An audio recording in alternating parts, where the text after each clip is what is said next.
Assalamualaikum warahmatullahi wabarakatuh. Halo teman-teman semua. Di sini kami dari kelompok 6 media pembelajaran yang beranggotakan yang pertama Siti Aisyah, yang kedua Triana, dan yang ketiga Muhammad Jamaluddin.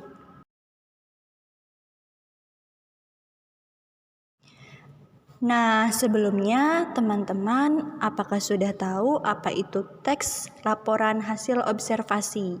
Di sini kita akan menjelaskan mengenai teks laporan hasil observasi.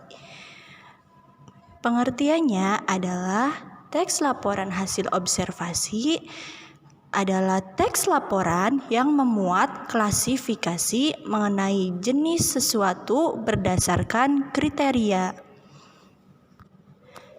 Nah, kemudian jenis teks ini mendeskripsikan atau menggambarkan bentuk, ciri, atau sifat umum atau general seperti benda, hewan, tumbuh-tumbuhan, manusia, atau peristiwa yang terjadi di alam semesta kita.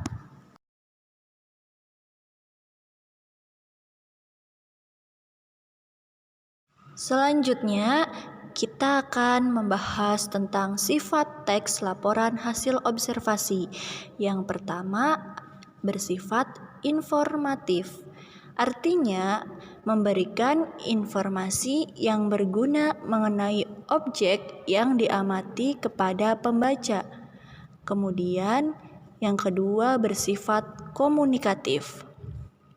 Artinya, teks tersebut menggunakan bahasa yang seolah-olah membuat kita sedang berkomunikasi dengan teks tersebut. Tujuannya agar isi laporan dalam teks lebih mudah dimengerti. Dan yang terakhir, bersifat objektif.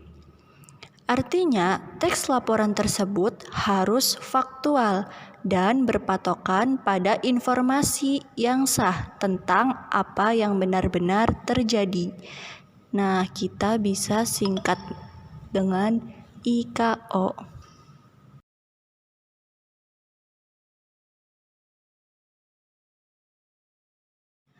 Setelah mengetahui pengertian dan sifat dari teks laporan hasil observasi, selanjutnya kita akan mengetahui di dalam struktur isi teks laporan hasil observasi. Yang pertama ada pendahuluan. Di dalam pendahuluan, teks laporan hasil observasi berisikan tentang penjelasan umum atau klarifikasi dan definisi umum. Kemudian yang kedua, isi. Di dalam isi teks laporan hasil observasi terdapat 3 struktur, yaitu definisi umum, definisi bagian, dan definisi manfaat. Dan yang terakhir ada penutup. Di bagian penutup ini terdapat simpulan. Setelah mengetahui pengertian dan sifat dari teks laporan hasil observasi, selanjutnya kita akan mengetahui di dalam struktur isi teks laporan hasil observasi. Yang pertama ada pendahuluan. Di dalam pendahuluan, teks laporan hasil observasi berisikan tentang penjelasan umum atau klarifikasi dan definisi umum.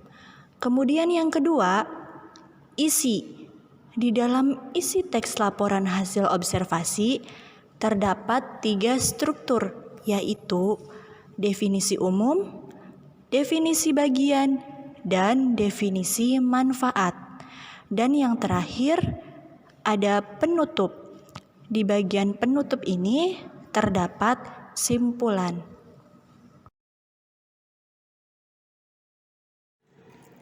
Selanjutnya, kita akan menjelaskan mengenai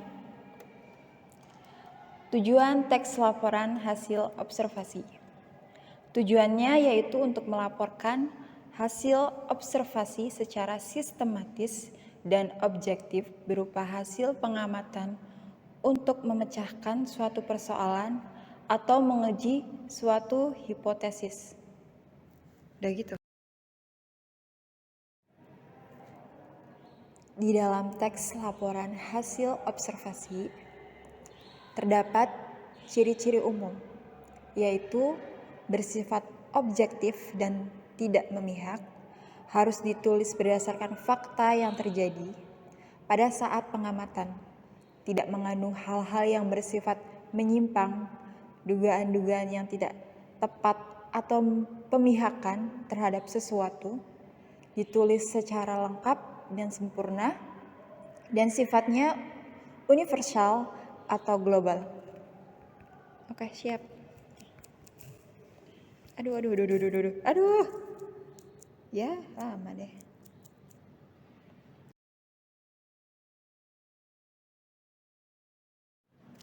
Selanjutnya yaitu ada struktur teks laporan hasil observasi. Yang pertama ada pernyataan umum, pembukaan berisi pengertian atau gambaran secara luas, mengenal hal yang akan dibahas dalam teks tersebut. Yang selanjutnya ada anggota, aspek yang dilaporkan, berisikan rincian atau gambaran khusus mengenai objek yang akan dibahas, atau dapat berisi deskripsi, bagian deskripsi, manfaat, fungsi-fungsinya, sifat, kebiasaan hidup, perilakunya, maupun efek negatifnya.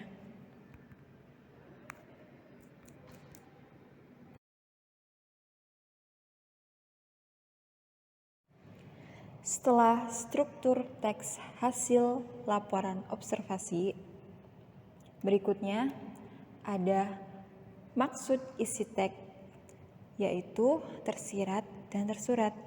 Nah, apa sih tersirat itu? Tersirat yaitu makna implisit adalah makna, arti, frasa, kalimat yang untuk mengetahuinya perlu membaca keseluruhan isi, baik kalimat utama maupun kalimat penjelasannya, karena tidak dituliskan secara langsung. Nah, berikutnya yaitu makna tersurat, disebut juga makna eksplisit, adalah makna, arti, frasa, kalimat yang untuk mengetahuinya cukup membaca sekilas karena telah dituliskan secara langsung.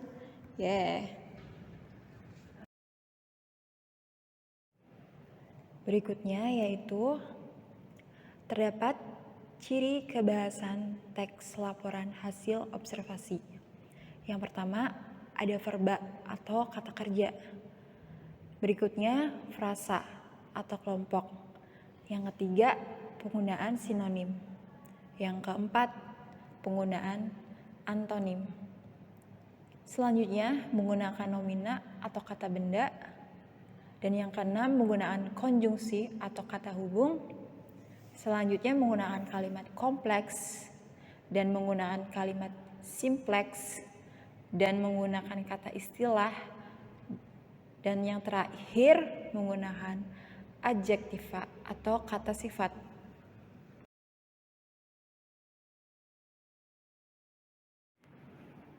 Nah, setelah pembahasan tadi, selanjutnya kita membahas mengenai langkah-langkah penyusunan teks laporan hasil observasi. Nah, ternyata di sini juga terdapat tahap-tahapnya ya teman-teman. Yang pertama itu setidaknya harus melihatkan atau mampu menguasai 5W plus 1H. Kemudian yang kedua, melakukan observasi objek penelitian yang akan dijadikan judul laporan. Nah, yang terakhir, objek yang akan diamati harus menarik. Nah, kali itu pembahasan dari langkah-langkah penyusunannya ya. 2021. Kenapa beda tadi? Sampai ini kan? Ya udah nggak apa.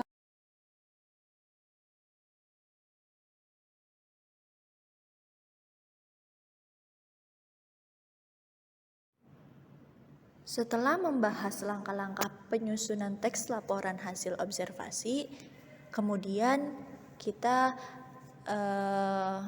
melalui tahap langkah menyusun teks laporan hasil observasi. Yang pertama, membuat judul laporan sesuai dengan pengamatan yang telah dilakukan. Kemudian, membuat kerangka teks yang condong ke pembuatan gagasan utama sesuai dengan hasil pengamatan. Selanjutnya, menyusun teks berdasarkan gagasan utama yang telah dibuat. Diawali dengan paragraf pernyataan umum, lalu ke bagian isi. Setelah membuat klasifikasi secara umum, langkah berikutnya yaitu menjabarkan klasifikasi tersebut berdasarkan hasil pengamatan. Yang terakhir, meneliti kembali hasil penulisan teks. Jika ada kalimat janggal atau salah penulisan, segera perbaiki kembali. Dari keseluruhan penjelasan mengenai teks laporan hasil observasi, semoga bermanfaat untuk kita semua. Sekian, terima kasih. Wassalamualaikum warahmatullahi wabarakatuh.